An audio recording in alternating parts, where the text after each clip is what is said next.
बोले रोड विधायक ने बोली वोट दिया रोड मतलब रोड को तुरंत काम हो चलो के बाद कुछ खबर अरे कुछ नहीं विधायक कोई खबर नहीं देना विधायक संदेश देगी फिर हम वोट मांगने। मुख्यमंत्री को 3 बार मिले, तीनों बार आश्वासन मिले, मुख्य सचिव को मिले, ग्राम्य विकास सचिव को मिले और इनके सीईओ को मिले, डीएम को तो बार बार मिलते ही रहते हैं, लेकिन पूरे आश्वासन के अलावा कुछ नहीं मिल रहा। शासन प्रशासन सुई हुई है।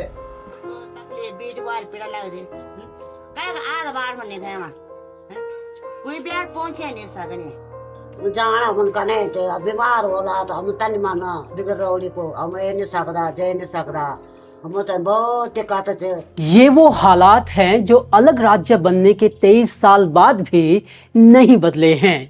ये हालात उस राज्य के हैं जहां पर सड़कों का जाल तो बिछ रहा है, लेकिन ये जाल यहाँ के मूल निवासियों के लिए नहीं है। हम उत्तराखंड में अभी जो काम हमने किए, जो काम हमने मंजूर किए हैं और जो काम हम अभी कर रहे हैं, उसकी कीमत 1,40,000 करोड़ रुपए हम उत्तराखंड पर खर्च कर रहे हैं। और मेरा विश्वास है कि इस साल में और 60,000 बढ़ाकर हम 2 लाख करोड़ का रोड इंफ्रास्ट्रक्चर हम उत्तराखंड में बनाएंगे।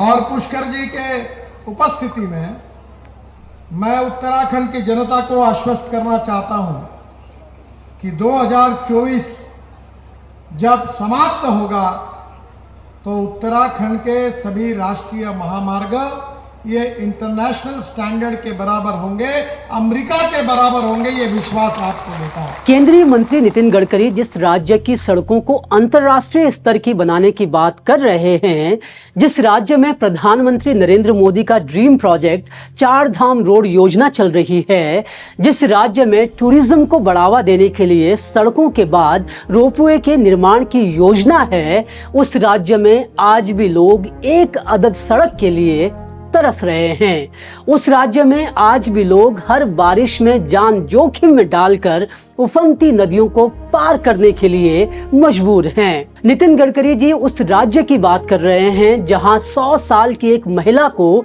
सिर्फ इसलिए धरने पर बैठना पड़ता है क्योंकि उसके गांव में आज तक सड़क नहीं पहुंची है। अब ऐसा कैसे हो सकता है कि जिस राज्य में केंद्र 2 लाख करोड़ इंफ्रा पर खर्च कर रहा है, जिस राज्य में सड़कों को चौड़ी करने का काम युद्ध स्तर पर जारी है, वहां सड़क ही नहीं है। अलग उत्तराखंड राज्य बनने के 24 साल बाद भी यहाँ पर लोग एक छोटी सी सड़क के लिए आंदोलन करने को मजबूर हैं। कई जगह तो लोग सरकार से इस कदर आजिज आ चुके हैं कि उन्हें खुद ही सड़क निर्माण करने को उतरना पड़ रहा है। आखिर ऐसा क्यों? जो सरकारें 2 लेन से लेकर 4 लेन की हाईवेज बनाने के लिए अरबों रुपए खर्च कर रही हैं, वो कुछ गांवों के लिए कुछ लाख रुपए में बनने वाली सड़कों को क्यों नहीं बना पाती? क्या वजह है कि आज भी उत्तराखंड के कई गांवों को पुल के बिना उफनती नदियों को पार करके जाना पड़ता है? क्या वजह है कि आज भी कई गांवों में स्कूली बच्चे ट्रॉली में बैठकर और घंटों पैदल चलकर स्कूल जाने को मजबूर हैं? क्या वजह है कि साल दर साल वादे किए जाते हैं लेकिन उत्तराखंड के कई गांवों में फिर भी सड़क नहीं पहुंच पाती? तेर पहाड़ मेरे पहाड़ के इस एपिसोड में आज हम बात करने वाले हैं उन गांवों की जो आज भी सड़क से दूर हैं।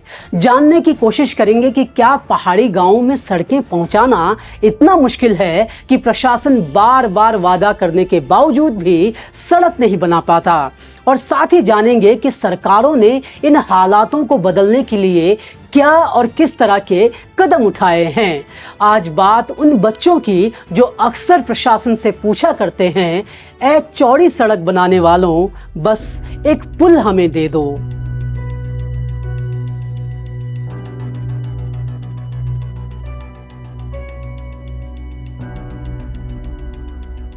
ये वीडियो उत्तरकाशी के भटवाड़ी ब्लॉक के स्यूणा गांव की है। ये वीडियो जुलाई 2023 में सामने आया था। अब आप जुलाई 2024 की यह खबर देखिए। एक साल में भी यहाँ पर हालात नहीं बदले हैं। वही ट्रॉली है, वही नदी है और वही लाचार लोग हैं जो लगातार प्रशासन से एक अदद सड़क और पुल की मांग कर रहे हैं। सिर्फ स्यूणा गांव अकेला नहीं है जो इन हालातों से गुजर रहा है। अमर उजाला की इस रिपोर्ट की माने तो जनवरी 2024 तक ऐसे करीब 10,000 गांव हैं। रिपोर्ट के मुताबिक राज्य में लगभग 2035 गांव ऐसे हैं जो मुख्य मोटर मार्गों से नहीं जुड़ पाए हैं। 1142 गांव ऐसे हैं जहां कच्ची सड़कें पहुंच चुकी हैं। सड़क से दूर इन कुल गांवों में 289 गांव ऐसे हैं जहां मात्र 1 किलोमीटर की सड़क बनाई जानी है। वहीं 1530 गांवों में 1 से 5 किलोमीटर तक की सड़क बननी है। 216 गांवों में 5 किलोमीटर से ज्यादा लंबी सड़क का निर्माण होना है। इन सभी सड़कों की कुल लंबाई 6276 किलोमीटर के आसपास होगी। ये वो डेटा है जो खुद सरकार के पास भी अवेलेबल है। पर ऐसा नहीं है कि सरकार इस डेटा से मुंह छुपा रही है। इन गांवों को सड़क से जोड़ने के लिए 2 योजनाएं चल रही हैं। एक योजना केंद्र के स्तर पर है जिसका नाम है प्रधानमंत्री ग्रामीण सड़क योजना और दूसरी योजना राज्य सरकार की है जिसका नाम है मुख्यमंत्री ग्रामीण सड़क योजना। जहां केंद्र की योजना के तहत वही गांव शामिल होते हैं जिनकी आबादी 250 से ज्यादा है। दूसरी तरफ राज्य की योजना में 250 से कम आबादी वाले गाँवों को शामिल किया जा रहा है। मुख्यमंत्री ग्रामीण सड़क योजना में सिर्फ सड़क बनाना शामिल नहीं है बल्कि इन गाँवों तक पुलिया निर्माण करना भी इसका एक हिस्सा है। अब जब केंद्र और राज्य की योजनाएं चल रही हैं, तो फिर भी क्यों सड़कों के लिए धरने प्रदर्शन और चुनाव बहिष्कार की बात होती रहती है? वो इसलिए क्योंकि कागज पर दिखने वाली ये योजनाएं जमीन पर उतर नहीं पाती हैं और इसलिए भी क्योंकि सरकार की प्राथमिकताओं में ये छोटी छोटी सड़क नहीं बल्कि बड़े बड़े हाईवे और रोड परियोजनाएं होती हैं। लेकिन क्या इन हाईवेज के आने से ग्रामीणों के हालात बदल जाते हैं? तो जवाब है नहीं।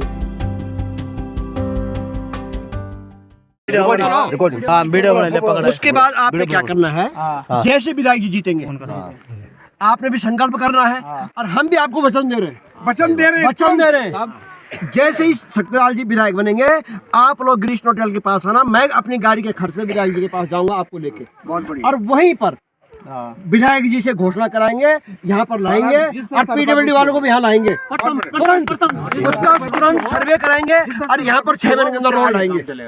ये मैं आपको वचन दे रहा हूँ।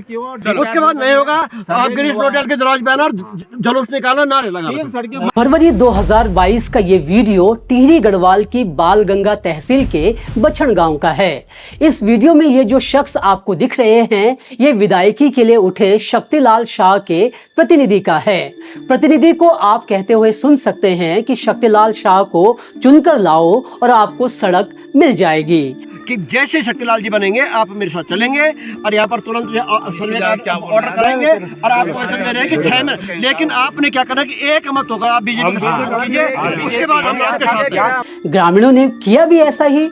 शक्तिलाल शाह जीते लेकिन ग्रामीण हार गए। इसी गांव का एक और वीडियो देखिए। भयंकर अफसोस वाली बात है, एक 250 ग्राम होने का नाता अभी रोड से गाँव वंचित से बोले रोड ऑन विधायक ने बोली वोट दिया रोड, मतलब रोड को तुरंत काम है। चलो के बाद कुछ खबर अरे कुछ नहीं, विधायक कोई खबर नहीं जाने, विधायक संदेश देगी, फिर हम वोट मांग रहे। प्रतिनिधि के वादा करने के 9 महीने के बाद के इस वीडियो में ग्रामीणों की नाराजगी साफ देखी जा सकती है।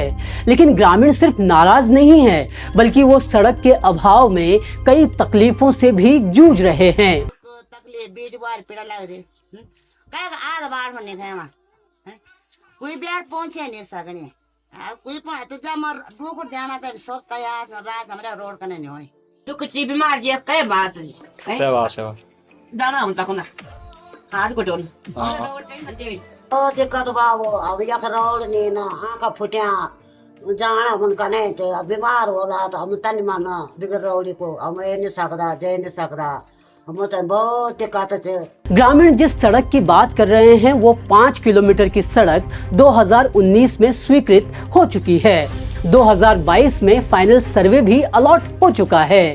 जिनकी जमीन से सड़क जानी थी उनकी तरफ से नो ऑब्जेक्शन सर्टिफिकेट भी दिया जा चुका है, लेकिन उसके बावजूद आज तक इस गांव में सड़क नहीं पहुंच पाई है। दिसंबर में ही ग्रामीणों ने फिर से प्रशासन को ज्ञापन सौंपा है। पीडब्ल्यूडी विभाग का कहना है कि हम कार्रवाई कर रहे हैं। उन्होंने ये भी बताया कि अभी टेंडर नहीं पड़ा है और पेपर आगे गए हुए हैं और जैसे पेपर क्लियर हो जाते हैं काम शुरू हो जाएगा। कहा जा रहा है कि पैसे नहीं आए हैं इसलिए काम नहीं हुआ। अब ग्रामीणों ने कुछ समय पीडब्ल्यूडी विभाग को दिया हुआ है और कहा है कि अगर तय समय में कुछ एक्शन नहीं लिया गया तो ग्रामीण भूख हड़ताल करने को मजबूर होंगे। लेकिन क्या इन धमकियों से हालात बदल जाएंगे? जवाब है बहुत ज्यादा उम्मीद नहीं है, और ऐसा इसलिए क्योंकि अकेले बछड़ गांव का ये हाल नहीं है। ज्यादा पीछे नहीं जाते हैं, मैं आपको दिसंबर 2024 की ही कुछ रिपोर्ट्स दिखाता हूँ। 12 दिसंबर की ये रिपोर्ट देखिए। चमोली जिले के गोपेश्वर का एक गांव है दुमक के ग्रामीण भूख हड़ताल पर बैठे हुए थे क्योंकि उनके गांव में सड़क नहीं पहुंची है, और ये हाल तब है जब ग्रामीण 4 दशकों से सड़क के लिए अलग अलग जगह अपनी बात रख चुके हैं, लेकिन कोई नतीजा नहीं निकला। जून 2022 में मुख्य चुनाव आयुक्त राजीव कुमार जब यहां आए तो उन्होंने डीएम को भेजकर यहां की मांगों पर जल्द काम होने का आश्वासन दिया। ग्रामीण बताते हैं कि पहले तो डीएम को गांव पहुंचने में ही 4-5 महीने लग गए और रोड तो आज तक नहीं पहुंच पाई है। जब हमने ग्रामीणों से बात की तो उनका ये कहना था। डुमक गांव जो है जोशीमठ ब्लॉक का सबसे दूरस्थ गांव है। 2007-8 से स्वीकृत सड़क आज तक जो है 50% भी नहीं बनी। कई बार धरना प्रदर्शन करते रहे और हमें बार बार ठगा गया। मुख्यमंत्री को 3 बार मिले, तीनों बार आश्वासन मिले। मुख्य सचिव को मिले, ग्राम्य विकास सचिव को मिले और इनके सीईओ को मिले। डीएम को तो बार बार मिलते ही रहते हैं, लेकिन पूरे आश्वासन के अलावा कुछ नहीं मिला। यदि हमारी मांग सरकार जल्द से जल्द पूरी नहीं करेगी तो हम शासन प्रशासन को यह बता देना चाहते हैं कि हम अब चुप बैठने वाले नहीं हैं और ये आंदोलन तब तक जारी रहेगा जब तक हमारी मांग पर कोई ठोस कार्रवाई नहीं की जाती है और सड़क निर्माण शीघ्र नहीं किया जाता है, तब तक हम चुप बैठने वाले नहीं हैं। शासन व प्रशासन द्वारा कोई भी ठोस कार्रवाई नहीं की जा रही है। अब ज्यादा दूर क्यों जाना, 23 दिसंबर की इस खबर को देखिए। खबर के मुताबिक देहरादून एयरपोर्ट से सटे 4 गांवों ने सड़क नहीं तो वोट नहीं की चेतावनी दी है।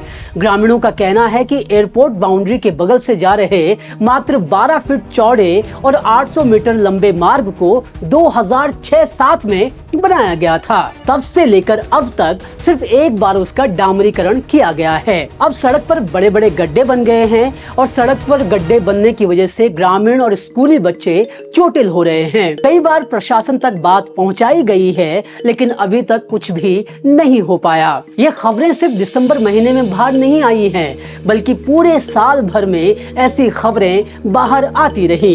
क्या 2024, क्या 2023, क्या 2022 अलग राज्य बनने के बाद साल बदलते रहे हैं, लेकिन सड़क और पुलों की मांगों के लिए ग्रामीणों की गुहार और आंदोलन ना थमे हैं और ना ही ऐसी खबरें आने से रुकी हैं। अब एक तर्क ये भी दिया जा सकता है कि ग्रामीण भाग में सड़क न पहुंचने की दिक्कत सिर्फ उत्तराखंड के साथ ही थोड़ी है, लगभग सभी राज्यों के कुछ गाँवों के साथ यही हालात हैं। फिर इतना हंगामा क्यों? हाँ, ये तथ्य भी काफी हद तक सही है, लेकिन जब उत्तराखंड में सड़कों को लेकर बात होती है तो ये सिर्फ पैदल चलने से निजात दिलाने तक सीमित नहीं होती। यहाँ एक छोटी सी सड़क किसी की जान बचाने की ताकत रखती है, लेकिन इसके बावजूद सच्चाई बिल्कुल उलट है। टिहरी गढ़वाल के सौंधार गांव के सौरभ पवार बताते हैं कि उन्हें ट्रॉली से सौंग नदी को पार करना पड़ता है और ये स्थिति आज से नहीं है। वो बताते हैं कि वो इसी ट्रॉली से स्कूल जाया करते थे और अब इसी ट्रॉली से कॉलेज जा रहे हैं। इस क्षेत्र के 70 गांव इन हालातों से जूझने के लिए मजबूर हैं। ग्रामीण बताते हैं कि यह ट्रॉली 15 साल पहले लगा दी गई थी, लेकिन उसके बाद से अब तक प्रशासन ने यहाँ की कोई सुध नहीं ली है और ये ट्रॉली वहीं पर लगी हुई है जहां सौंग बांध का काम चल रहा है, लेकिन ग्रामीणों को अभी भी कोई उम्मीद नहीं है। एक अदद सड़क और पुल न होने की वजह से यहां के ग्रामीण रोज अपनी जान जोखिम में डालकर ट्रॉली से नदी को पार करते हैं। बरसात में जब नदी का जलस्तर बढ़ जाता है तो सावधानी के बनिस्बत इससे आवाजाही रोक दी जाती है ताकि कोई हादसा न हो। इस क्षेत्र में तकरीबन 12 से 15 ग्राम पंचायतें हैं, जिनमें करीब 30 से ज्यादा राजस्व ग्राम मौजूद हैं, जो पूरी तरह से नदी पर पुल न होने की वजह से प्रभावित हुए हैं। कुछ यही हाल पिथौरागढ़ के बंगा पानी में स्थित घरूली तौक गाँव के हैं। यहाँ भी 2013 से बच्चे ट्रॉली के सहारे ही स्कूल जाने को मजबूर हैं। ग्रामीण लंबे समय से पुल की मांग कर रहे हैं, लेकिन कुछ होता नहीं दिख रहा है। ये सिर्फ कुछ उदाहरण हैं कि किस तरह पहाड़ के कई गांव आज भी पैदल और ट्रॉली से जाने को मजबूर हैं और इस मजबूरी से पहाड़ियों के सामने कई तरह की आपदाएं खड़ी हो जाती हैं। आज भी बीमार व्यक्ति को डंडी कंडी के सहारे मुख्य सड़क तक पहुंचाना पड़ता है। उत्तराखंड के अखबार कई ऐसी खबरों से पटे पड़े रहते हैं जहां सड़कों के अभाव में प्रसूता ने रास्ते में ही नवजात को जन्म दे दिया या फिर बच्चे की मौत हो गई। सड़क न होने की वजह से यहां खेती किसानी कर रहे किसानों को भी काफी ज्यादा नुकसान उठाना पड़ता है। किसानों को फसल बाजार तक ट्रांसपोर्ट करने के लिए काफी ज्यादा खर्च करना पड़ता है। इसके लिए वो घोड़े खच्चरों का सहारा लेते हैं और इसमें उनका इतना खर्च हो जाता है कि कई बार उनका 1 रुपए का मुनाफा भी नहीं हो पाता। जिन गांव में नदी पार करने के लिए ट्रॉली लगी हुई है तो वहां ट्रॉली ऑपरेट करते वक्त हादसा होने का डर हमेशा बना रहता है और जहां ट्रॉली नहीं है वहां बच्चे और बुजुर्ग सभी नदी पार करने के लिए मजबूर होते हैं। बरसात के मौसम में ये स्थिति और तब डरावनी हो जाती है जब नदियां उफान पर होती हैं और जब ऐसे हालात हों तो यहाँ रहने वाले लोग भी पलायन को मजबूर हो जाते हैं।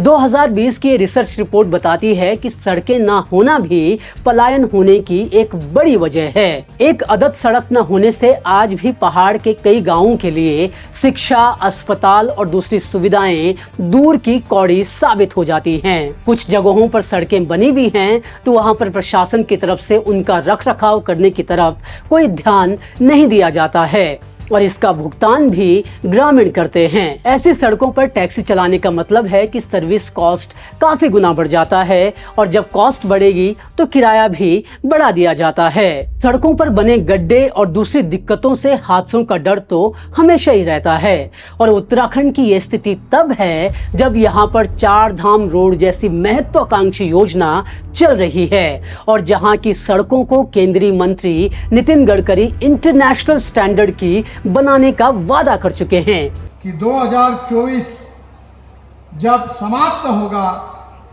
तो उत्तराखंड के सभी राष्ट्रीय महामार्ग ये इंटरनेशनल स्टैंडर्ड के बराबर होंगे, अमेरिका के बराबर होंगे, ये विश्वास आपको देता है। लेकिन एक सवाल जो पूछे जाने की जरूरत है कि क्या हमें इंटरनेशनल स्टैंडर्ड वाली चौड़ी सड़कें चाहिए या फिर सस्टेनेबल और जरूरी छोटी सड़कें। सबसे पहले ये समझ लीजिए कि हम और ना ही उत्तराखंड का कोई भी शख्स बड़ी बड़ी सड़कें यानी नेशनल और स्टेट हाईवे के विरोध में है। ये सड़कें भी जरूरी हैं, लेकिन यहाँ पर सवाल प्राथमिकता का है। जो सरकार हाईवेज पर अरबों रुपए खर्च कर रही है उसकी प्राथमिकताओं में ग्रामीण सड़कें क्यों नहीं आती? वो सरकारें जो 4 धाम रोड प्रोजेक्ट को कई चेतावनियों के बावजूद भी नहीं रोकती है, वो क्यों 1 से 5 किलोमीटर की छोटी सड़कें बनाने में हिचकती हैं। हाँ, ये भी सच है कि पहाड़ों में सड़कें बनाना आसान नहीं होता। ये काफी मुश्किल प्रक्रिया है और इसमें काफी ज्यादा खर्च आता है। लेकिन ये तर्क तब धराशायी हो जाते हैं जब सरकारें अरबों रुपए खर्च कर कई लेन के हाईवे बनाने के लिए लाखों करोड़ रुपए का खर्च करती हैं। अगर बड़े बड़े हाईवे बनाए जा सकते हैं तो छोटी छोटी सड़कें भी बन सकती हैं। अलग राज्य बनने के बाद भी अगर 10,000 के करीब गांव सड़कों से दूर हैं तो ये नाकामयाबी सीधे सीधे तौर पर राज्य सरकारों की है, फिर चाहे वो सरकार कांग्रेस की हो या फिर बीजेपी की। सड़क पहुंचाने के लिए राज्य सरकारें योजनाएं तो बना रही हैं, लेकिन वो योजनाएं धरातल पर कितना उतर पा रही हैं कि नहीं, इस पर भी नजर रखने की जरूरत है। सरकार को चाहिए कि विभाग दर विभाग फाइलें लटकाने वाले अधिकारियों पर एक्शन लिया जाए।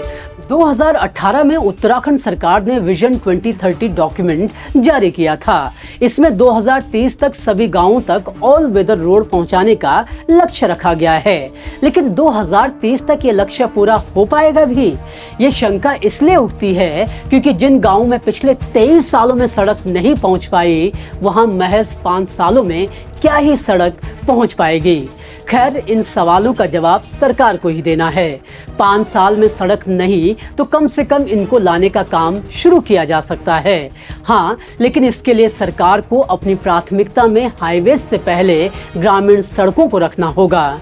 जो गांव सालों साल से ट्रॉली से सफर करने को मजबूर हैं, उन्हें एक अदद पुल देना भी सरकार की जिम्मेदारी है। चौड़ी सड़कें, रोपवे, मेट्रो और न जाने क्या क्या चीजें सरकार लाए, उनका बखान भी करे और उन्हें बनाए भी, लेकिन इस बीच उन गांवों को न भूला जाए जो बिना सड़क हैं, उन बच्चों को न भूला जाए जो आज भी जान जोखिम में डालकर ट्रॉली से सफर करने को मजबूर हैं। जरूरत है कि नई और बड़ी सड़कों को बनाने से पहले मौजूदा सड़कों को बेहतर बनाया जाए।